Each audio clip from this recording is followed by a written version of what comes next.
The sky above Berlin wasn't blue anymore. It was black and red, a ceiling of smoke that hid the sun and swallowed prayers. Every breath tasted of ash and rain. The streets I used to walk as a boy were now veins of fire, pumping the last drops of life through a dying city. Somewhere church bells rang without reason, their sound lost between collapsing walls. I stood on the platform at Anhalter Bahnhof, clutching a satchel that wasn't mine. Inside were documents, bread, and a photograph of someone else's family. The last train west was already half full. Soldiers, nurses, children, and people who no longer knew which way was home. Nobody spoke. Nobody asked where it was going. In those days, movement itself felt like mercy. A woman beside me carried a baby wrapped in a curtain. She didn't cry when the siren started again. None of us did. The air raid was just part of the rhythm now, like breathing, like guilt. The city shook, but we didn't flinch. There was nothing left to lose but memory. When the whistle blew, I stepped onto the train. It wasn't escape, it was confession. And Berlin, behind me, kept burning, as if trying to light our way out of hell. My name doesn't matter anymore. Once it did. It came with rank, with uniform, with pride. But pride burns faster than cities, and Berlin had already taught me how easily both turn to smoke. I was 28, and already older than my father had been when he died. The train I boarded wasn't full of soldiers. It was full of witnesses, people who had seen the truth too late. At the station, officers shouted orders that no one followed. Mothers handed their children through windows, trusting strangers because trust was all that was left. The wounded lay in the aisles, whispering names that no one answered.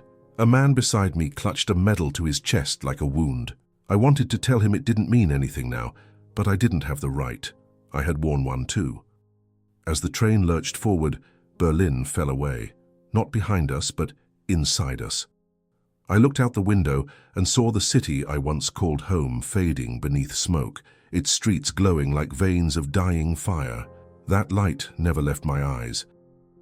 If you can hear this story, don't let it vanish with the noise of history. Subscribe to War Letters Stories and tell us where you're listening from, because remembering is the only way to make peace with the ghosts we created. The city had stopped making human sounds. No laughter, no footsteps, no life, only the groaning of walls and the distant hollow moan of collapsing roofs. The air was thick, not from cold but from dust and smoke. Each breath carried a taste of cement and iron. It clung to your tongue and told you were still alive, though you wished you weren't sure. Berlin, once proud, once loud, was now gasping for air like a wounded animal that hadn't realized it was already dead. The station was chaos in slow motion. Every platform was packed, but no one moved fast. Speed was for the hopeful, and there was no hope left here. Mothers held children without names. Soldiers clutched bags filled with anything that still looked like belonging. The sound of bombs had become background noise, just another note in the city's final symphony. I remember stepping over a broken violin on my way to the train. It lay in the dust, strings snapped, bow burned. A small child sat beside it, staring as if waiting for someone to play it again.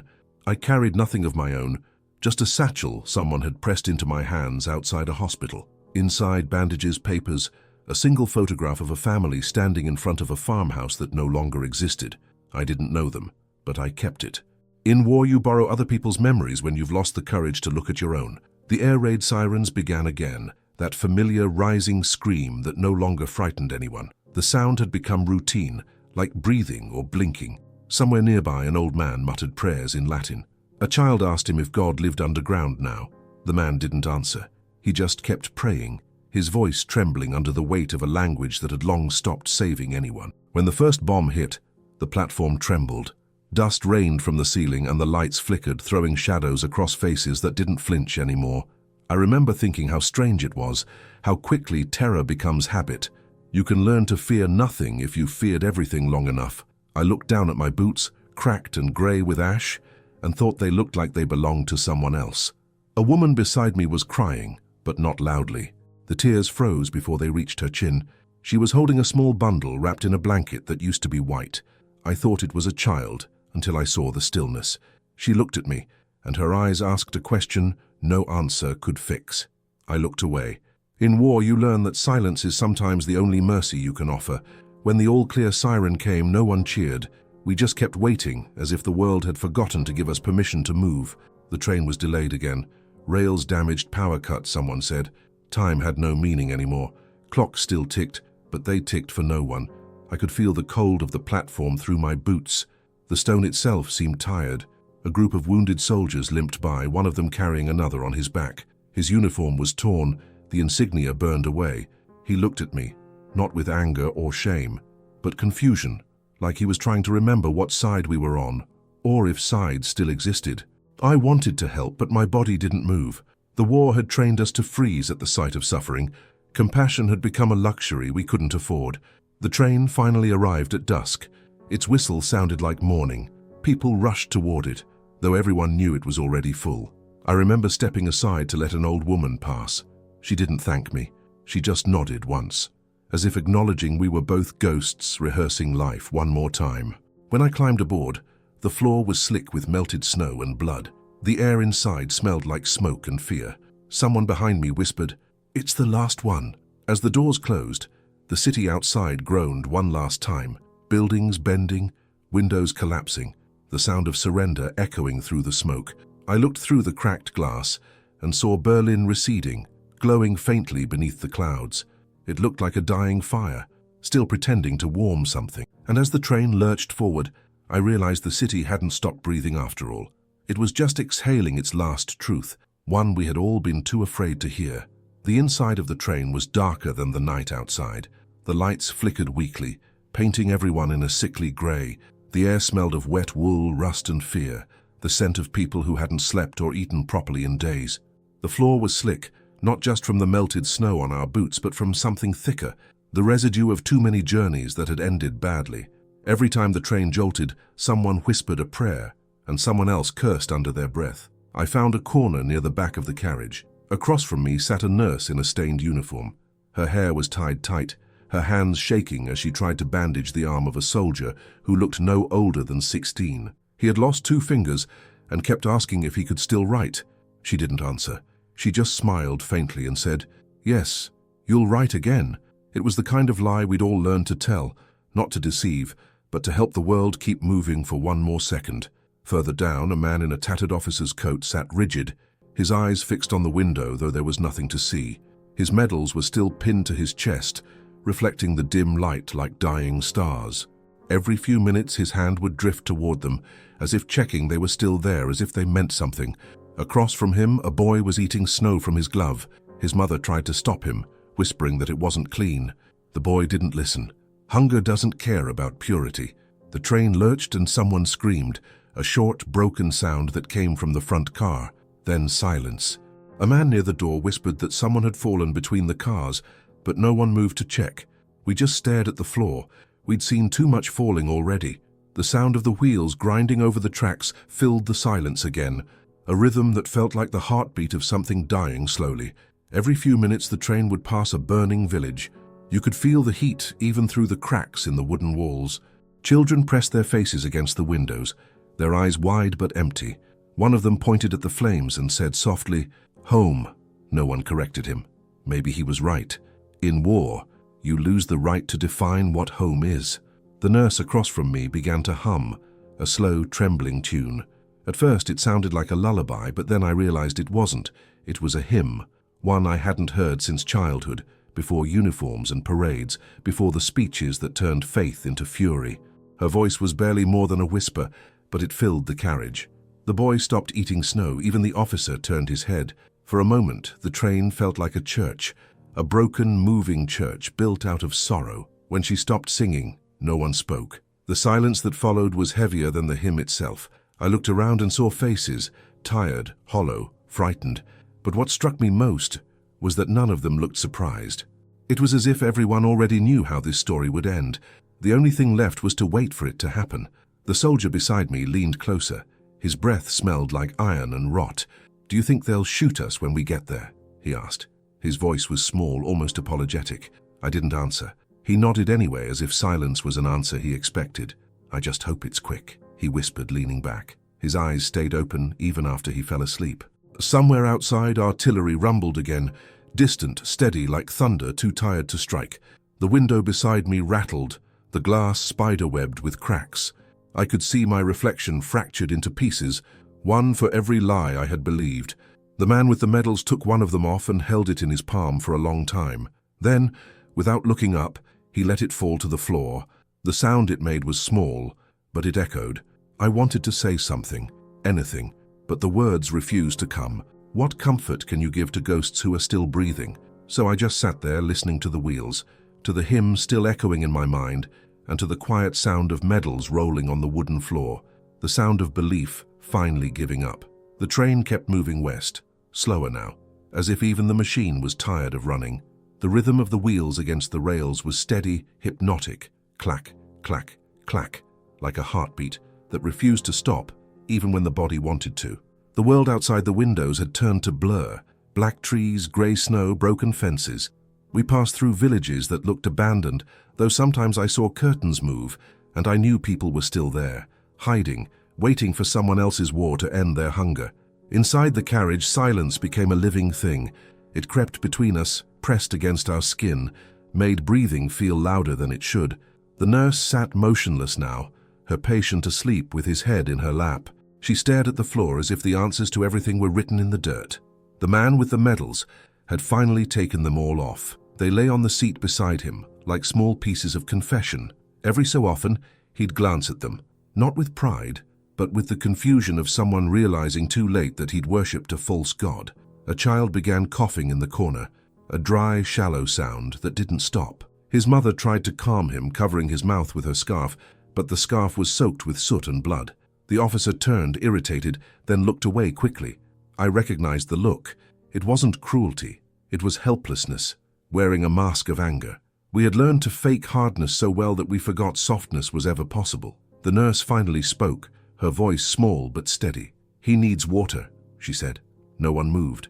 The train had no water. Even the snow that leaked through the cracks was black now, tainted by the smoke of burning towns. She tore a strip from her sleeve, pressed it to the child's lips, and whispered something I couldn't hear. The boy stopped coughing after a while. I wasn't sure if that was mercy or loss. I looked out the window again, searching for something familiar. A road, a steeple, anything that looked like the Germany I used to know. But there was nothing left. The land looked as tired as we were. Fields lay frozen and grey, trees stripped bare, houses burned hollow. Every chimney was a tombstone. For the first time I understood what my mother meant when she said the land remembers. You could feel it, the soil itself grieving, the ghosts of the dead planted in its frost. I thought about my brother, 19, blonde proud, who never came home from Stalingrad. We used to talk about rebuilding the country, making it strong again. We believed in speeches and flags, in the promise that pain could be redeemed through obedience. But what had obedience brought us? A city on fire, a train full of refugees, a silence so heavy it could crush your chest if you breathed too deeply. The man with the medals broke the quiet again. "I used to believe," he said softly, more to himself than to anyone else. "I thought it meant something, honor, duty, victory." He paused, eyes still on the medals. "But honor burns too." He looked up at me, his face pale in the dim light. "Do you think there's forgiveness for people like us?" His voice cracked on the last word. I didn't know what to say. There were no words for a question like that, so I just nodded once, even though I didn't believe it. The train slowed suddenly, throwing us forward. Someone screamed, thinking it was an attack, but it was only a stop, another checkpoint, another moment of waiting. Outside, soldiers walked along the tracks with flashlights. They were ours, but their eyes looked empty too. They didn't look at us and we didn't look at them. It was as if we were all pretending not to recognize the faces of our own collapse. When the whistle blew again, no one cheered. The nurse crossed herself quietly. The officer pocketed one medal, just one, and left the rest on the seat. The mother stroked her sleeping son's hair. The rest of us sat in our silence, listening to the rails groan beneath us. I realized then that silence wasn't just the absence of sound, it was the presence of truth. And the truth was simple. We weren't escaping war. We were carrying it with us, in our lungs, in our hands, in the spaces between our words. At some point in the night, the sound of artillery changed. It no longer came from ahead of us, it came from behind. The city we had left was still fighting, but not for victory anymore. Berlin was howling in its death throes, and even from miles away we could feel it. The sky to the east glowed red through the cracks of the carriage, a pulsing, breathing color that looked alive. The nurse called it dawn. I called it fire. Everyone on the train turned toward that color as the wheels slowed. The red light washed over our faces, reflected in the cracked windows, flickering like candlelight in a church full of unbelievers. The boy beside me whispered, "It looks like home."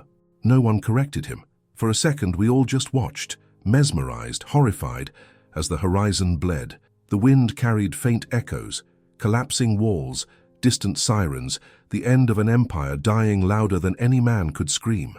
The officer with the single medal finally spoke. "It's beautiful," he said quietly. His voice wasn't proud. It was broken, reverent, like someone watching a funeral procession for a god he once worshipped. He took off his cap and set it on his knee. "We built it to last 1,000 years, he murmured. "It didn't survive 12. Then he smiled in a thin, bitter thing and turned back toward the window. As the train passed through the outskirts of the burning city, we saw shapes moving between the ruins. Not soldiers, not anymore, just shadows running with sacks and rifles, scavengers of what remained. A factory still burned in the distance, its chimneys glowing like torches. The air outside shimmered with heat, even though the ground was frozen. The snow, once white, was black now, melting into ash. Berlin wasn't just dying, it was decomposing. The train slowed as it crossed a bridge.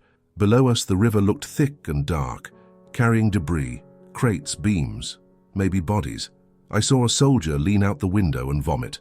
Another man crossed himself, but his hands shook too badly to finish. The nurse just closed her eyes and whispered, "Let them rest." She wasn't talking about the dead. She was talking about the living. Then something happened I'll never forget. The officer stood, opened the window, and took the last medal from his pocket. The cold wind howled into the carriage, whipping his hair and scattering ashes from the floor.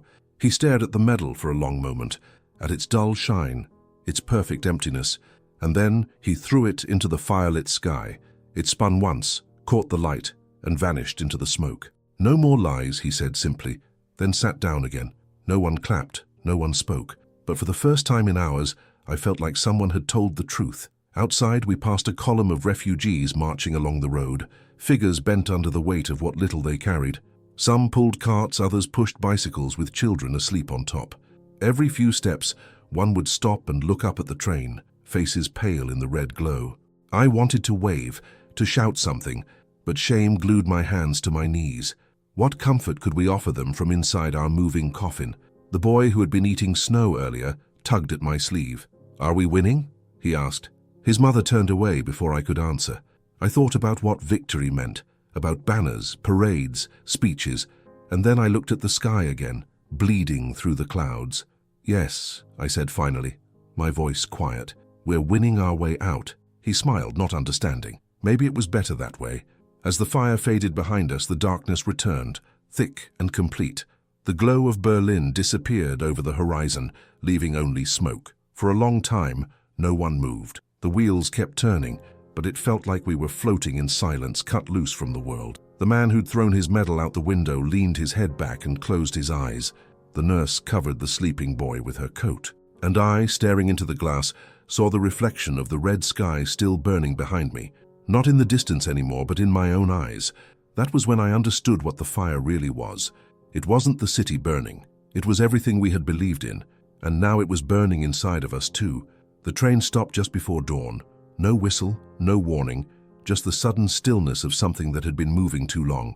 At first, no one dared to speak. The silence felt heavier than the rumbling had.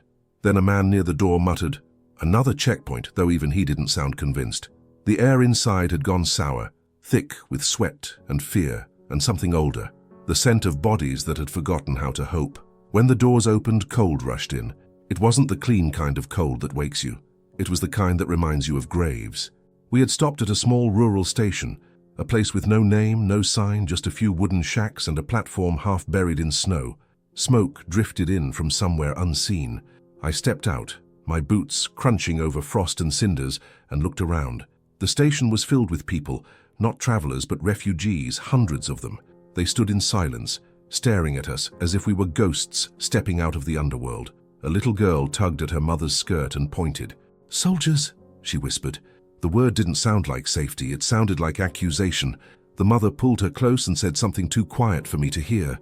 I lowered my eyes, ashamed of a uniform that no longer meant anything.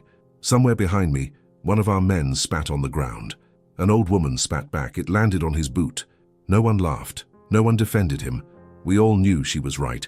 The station master, if that's what he was, shuffled along the platform, shouting names that no one answered. He looked more like a gravedigger than a man of order.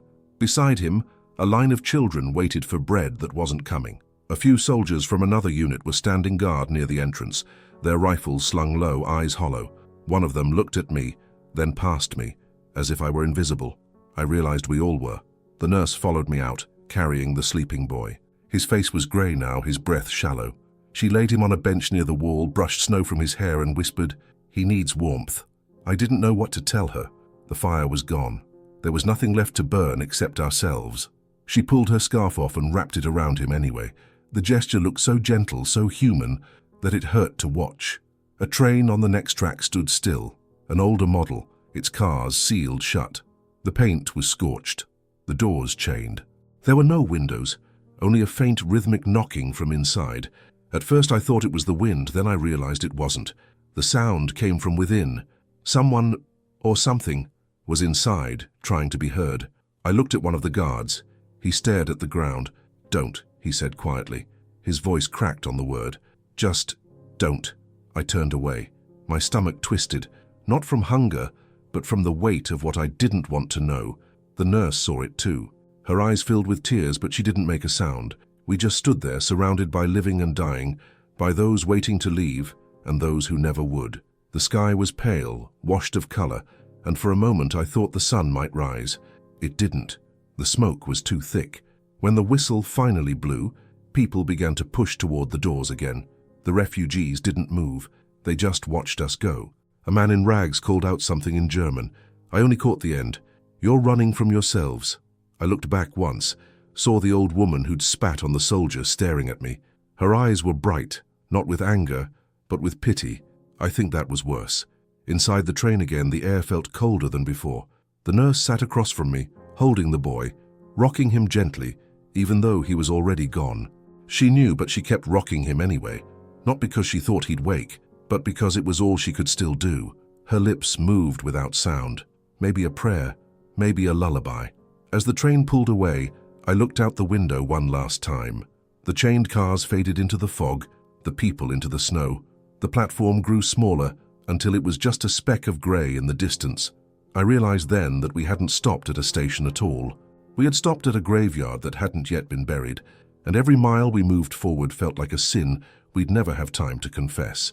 By the time the train began to slow again, the sky had turned the color of steel. The air outside looked solid, like even light was too cold to move. No one asked where we were, no one cared. The sound of the wheels changed, echoing hollowly against stone walls. Through the cracks, I could see what looked like a river, wide, grey, and half frozen. The Elbe. Someone whispered it aloud, and the word spread like a ghost. Elbe. For days we had chased that name, the rumor that beyond it lay surrender, or salvation, or maybe nothing at all. The whistle sounded once, long and low, and then the train stopped. Not with the finality of arrival, but with the exhaustion of something that couldn't go farther. The doors opened. Cold rushed in again, carrying the smell of wet iron and smoke. Outside, the world was unrecognizable, a field of mud and snow scattered with the carcasses of wagons, helmets, and the remains of uniforms stripped of meaning. The sky above us hung low and grey, pressing down like a lid. One by one, the passengers stepped out. No one gave orders. No one saluted. The officer with the empty chest climbed down first and looked around as if expecting to be shot. Then he laughed, a small, fragile sound that broke too quickly. "We're free," he said. No one answered. Freedom didn't look like this. It looked like a word that had lost its definition. The nurse followed, holding the boy wrapped in her scarf. She walked toward the river without speaking. I trailed behind her, boots sinking into the slush. When we reached the water, she knelt, placed the bundle gently on the bank and rested her hand on it. "He won't be cold anymore," she whispered. Then she stood, eyes fixed on the horizon, her lips trembling. "Where do we go now?" she asked me. I didn't know. There was no country left to go to. The officer walked toward us, his hands shaking. "They'll come soon," he said, though whether he meant the Russians or the Americans, I wasn't sure. He looked at his hands as if seeing them for the first time. "Do you think they'll shoot us?" The nurse didn't answer. I said, "Maybe, maybe not." He nodded. then looked at the boy on the ground. Maybe we deserve it. And then he sat down in the snow, staring at the river until his eyes stopped blinking. I wandered away from the group, my feet moving without thought. There was a forest nearby, black trees against the grey sky, their branches bare like bones. The snow muffled everything, even the sound of my breath. For a moment I thought I heard voices calling from the trees, but when I stopped, there was only wind. I turned back toward the train. It looked smaller now, almost peaceful, a carcass abandoned by time. Smoke still rose faintly from its chimney, curling like the last prayer of a dying god. Something inside me wanted to run, not towards safety, but away from memory. But I couldn't move. My legs felt heavy, my chest hollow. The war wasn't ending here. It wasn't something you could leave behind at a riverbank. It had already sunk into us, into our bones, our thoughts, the quiet spaces of our sleep. I realized then that survival wasn't about distance. It was about endurance, living long enough to carry the ghosts. The nurse came up beside me. Her face was pale, her lips blue. She looked at the river, then at me. "When this ends," she said, "you'll go home." Her voice cracked. "Won't you?" I wanted to tell her I didn't have a home anymore, that the walls and faces I once loved had turned to ash. But instead, I said, "Yes." She smiled faintly, as if that lie was enough. "Then promise me something," she said. "When you get there, remember." The train whistled one last time, a long, aching sound that faded into the cold. Some of the passengers started walking west, others east. I stayed where I was, staring at the smoke dissolving into the sky. The river moved slowly, carrying pieces of ice downstream, pale, shapeless, silent. When I finally turned away, I didn't look back. There was nothing left behind me but the echo of footsteps fading in the snow and the hollow breath of a train that had carried us not away from war, but deeper into its memory. I walked until the wind erased my tracks. The world was quiet again, not peaceful, just quiet. And as the horizon swallowed the last sound of the wheels, I understood. The war didn't end with surrender, or victory, or death. It ended with the silence of those who had seen too much to speak again. They say history remembers the victors, but it doesn't. It remembers the survivors, the ones who carried the silence long after the guns had fallen quiet. I sometimes wonder what happened to the others from that train. The nurse, the officer, the nameless faces that blurred into smoke and snow. Maybe they reached the other side. Maybe they didn't. The truth is, it doesn't matter anymore. In war, survival isn't a promise. It's a sentence. You live so you can remember what others cannot. The last image I have of Berlin is not of its ruins, or the fire, or the endless march of boots. It's of a child sleeping in the nurse's arms, the red sky glowing on his face, as if even the world's ending could look like peace for a heartbeat. Years later, when people asked what the war felt like, I never spoke of battles or orders or maps. I told them it sounded like that train, metal against metal, breath against frost, moving through the dark without knowing if there would be another dawn. And I suppose that's what all of us were then, passengers in a burning world, holding on to whatever light was left, waiting for the noise to stop. Because the truth is simple and cruel. The war never truly ended. It just changed its uniform and kept living inside of us.